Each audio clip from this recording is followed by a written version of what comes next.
Maharashtra TV news, आवाज सर्वसामान्यांचा। पारोळा तालुक्यामध्ये चालतोय भांड्यांवरून वाद।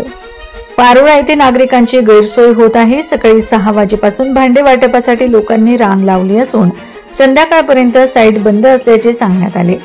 6 वाजेनंतर साईट चालू झाल्यानंतर लोकांना तात्काळात उभे राहावे लागले। यावर बऱ्याच लोकांनी नाराजी व्यक्त केली आणि म्हणाले, सरकार भीक दिल्यासारखं भांड्यांचा संच वाटप करण्यात येत आहे। यावर आता काही उपाय होईल का, याकडे सगळ्यांचं लक्ष लागून आहे। वंदे महाराष्ट्र टीव्ही मीडिया प्रतिनिधी भाग्यश्री पाटील।